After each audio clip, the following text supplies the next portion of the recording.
Thanks, Eric. So that's the title of my talk is, Are We Doing Enough?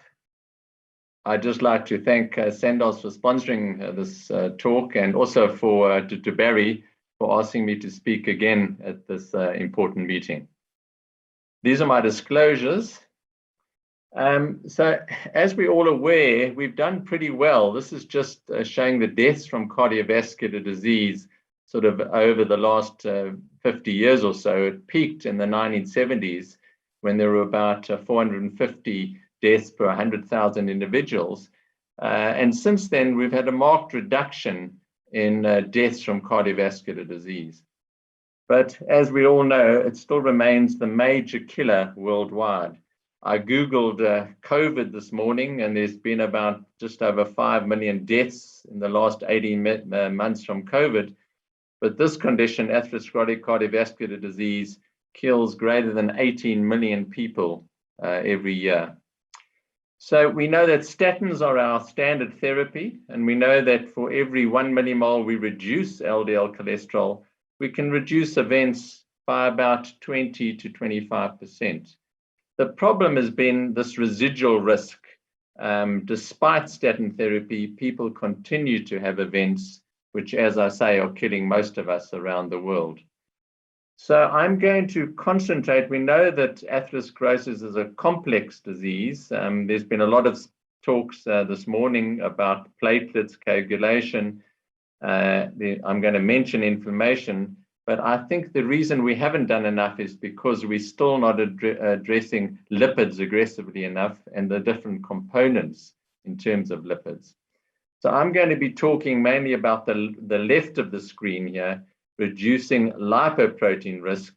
We've had some talks on thrombotic risk, and I'm going to say one or two words about inflammation. But really, I think the reason we haven't got on top of this disease is we haven't addressed the lipids effectively enough. So I'm going to really be talking about these three components. Are we doing enough in terms of LDL lipoproteins? What about triglyceride-rich lipoproteins, or remnants as we call them? And what about lipoprotein little a new sort of particle that is now being addressed in terms of reducing atherosclerotic cardiovascular risk burden? So while statins and the cholesterol absorption inhibitor ezetimibe constitute first-line therapy, for optimal reduction, we've got to look at additional therapies. And the new ones available to us are listed here. I'm going to just mention inhibition of PCSK9 and then talk about a remarkable new drug called the ANGPTL3 inhibitors. So looking first at PCSK9 inhibition, literally in the last 10 to 15 years from when this PCSK9 was first discovered, we now have outcome studies showing the benefit of this therapy. So there's been two very large outcome studies. This is called the Fourier, and this one called Odyssey Outcomes, which has shown with the addition of PCSK9 inhibitors to standard lipid-lowering therapy, we can reduce cardiovascular events further. But you can see that that line is not parallel with the base. Although we're reducing events are still happening. We can inhibit PCSK9 alternatively instead of giving monoclonal antibodies, which mop up or clean up PCSK9 within the circulation. Another option is to rather turn off the tap. And that's with the drug, a small interfering RNA drug called inclisiran, not yet available to us in South Africa, but hopefully will be within the next year or two. So our traditional approach to lipid lowering has been small molecules like statins, ezetimibe, the biologics like the monoclonal antibodies. But in the future, we're going to be seeing increased use of these novel agents, nucleic acid-based therapies, antisense oligonucleotides, and small interfering RNA. So the way inclisiran works is, as mentioned, it prevents the production of PCSK9 by hepatocytes. It sort of turns off the tap. And it gets into a complex called the RISC complex, the RNA-induced silencing complex, and remains within that complex for at least 6 months. And so the outcome studies with this drug, it's called the Orion program, where this drug is administered at baseline, and then 3 monthly, and then just twice a year, have shown a time average reduction in LDL cholesterol in excess of 50%. So with just 2 injections per year, we guaranteed a 50% reduction in LDL cholesterol. And I think this drug is going to result in a paradigm shift in the way in which we manage LDL cholesterol, because we guaranteed compliance with this therapy. So I've spoken mainly about the blue component of this pie diagram, which is LDL, which is the most important and pivotal risk factor. But additional therapies are going to be addressing the smaller parts of this pie, which are remnants and lipoprotein a. And one important way we can address the remnants is with this newer therapy called ANGPTL3 inhibition. We know that that's genetically a validated target. So LDL has been confirmed on genetic testing and with the clinical trials. But the other genetic targets are ANGPTL3, ApoC3, and Lp(a), which I'll mention just now. What is ANGPTL3 or angiopoietin-like 3? It appears to play a central role in lipoprotein metabolism. Patients that are homozygous for loss-of-function mutations in ANGPTL3 have very low triglyceride, LDL, and HDL levels. And if we look at the genetic testing or the genetic of people with the genetic mutations, it suggests that they have reduced atherosclerotic cardiovascular disease. Animal models and genetic testing have also shown that if we can inhibit ANGPTL3, we may reduce atherosclerotic cardiovascular disease. So I was fortunately involved in a study in our homozygous patients with ANGPTL3 inhibition. Remarkable therapy. It reduced LDL cholesterol by a further 40 to 50% in these very difficult to treat patients. We're not sure of the mechanism. We know it's an LDL receptor independent mechanism for reducing LDL cholesterol. We think it's because of activation of lipoprotein lipase and endothelial lipase, but this drug is going to have a very broad application. It's very effective in homozygous FH, but it's probably going to be effective across the range in all patients with dyslipidemia. And very interestingly, animal models have shown that the combination of statin therapy together with ANGPTL3 PCSK9 inhibition can virtually abolish atherosclerosis, at least in animal models. Lastly, what about Lp(a), a very interesting molecule? It's a combination of LDL with a little chain called ApoA. The genetic data supports the reduction of Lp(a) as causative in atherosclerotic cardiovascular disease. And interestingly, there is a new drug, also an antisense oligonucleotide directed against ApoB.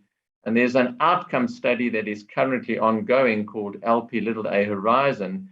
And it's going to be very interesting to show if this therapy can also reduce atherosclerotic cardiovascular events further.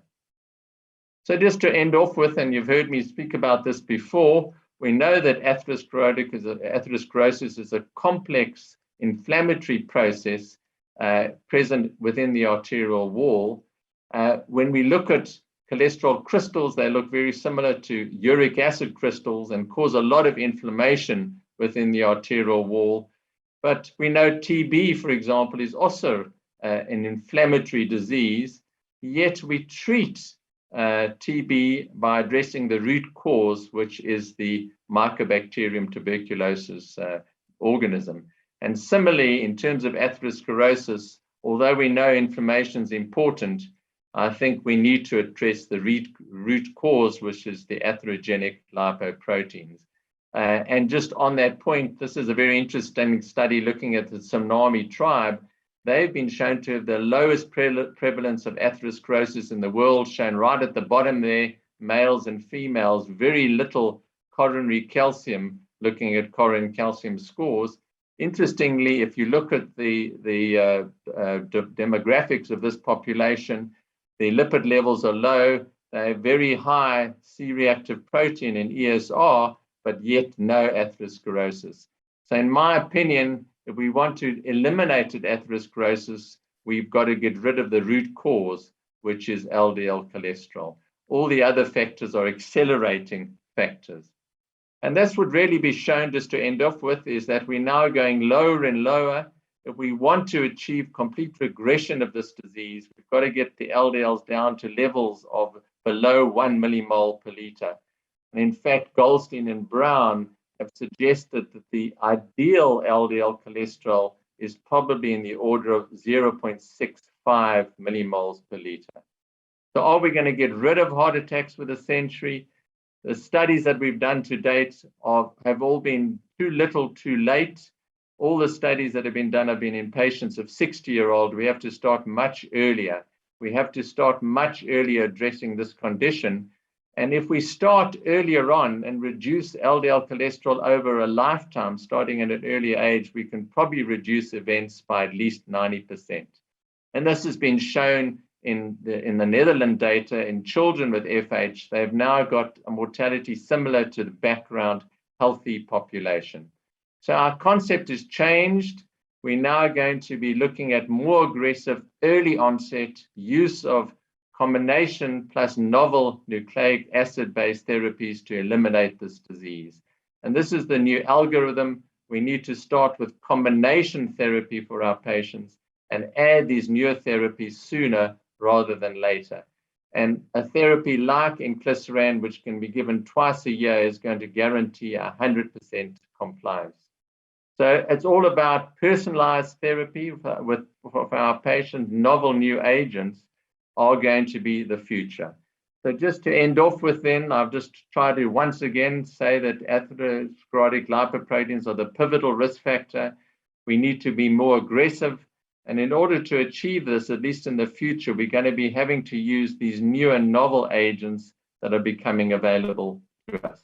Thanks a lot for your attention. Thank you. Thank you, Derrick, for that brisk drive through, detailed, however, of lipid therapy. You mentioned the new low levels that we'd like to get to. A lot of people listening to you today would say, what about the safety of lowering LDL to the levels that you're describing? Yeah, so it's a very important point, Derrick. And the bottom line is, I think an ideal LDL cholesterol is 1 of 0. So if you look at the monoclonal antibody studies with the PCSK9 monoclonal antibodies, many patients achieved LDL cholesterol levels below 0.1 millimoles per liter. And there was no safety signal at all. In fact, sub-studies looking at cognitive function, etc., showed that the only harm of a very low LDL cholesterol was less cardiovascular events. So at this point in time, there's no signal of harm from extremely low LDL cholesterol levels. Just on that point, for the production, we know the steroid hormones such as cortisol, etc., their base is cholesterol. But the adrenal relies on HDL cholesterol, not on LDL cholesterol. So many people feel LDL cholesterol is just a waste product. And if we have an LDL cholesterol of 0, we probably would never develop atherosclerotic cardiovascular disease. The point of high dose statin, what about, are we moving away to lower dose statins in the combination group? Are you happy with that move from high dose to low dose statin? And when you add the PCSK9, how much statin do you actually need? Yeah, so basically PCSK9s would give you a 50 to 60% further reduction independent of if you're on a statin, low dose or high dose. So it all really depends on your target. I think the evidence today has shown that high intensity statin with or without ezetimibe is our standard baseline therapy. I think we will need further studies to show that we can abolish those agents that we've used for over 3 decades and replace it with this novel therapy. But we do know with these novel therapies that with only 2 injections per year, we guaranteed halving of the LDL cholesterol. So that may become standard therapy. And then if we're not at target, we may add statin and ezetimibe to this baseline therapy in the future. Yeah, so it is amazing how we have these long beliefs that may change as drugs therapy change. Thank you very much, Derrick. We're at the end of our session.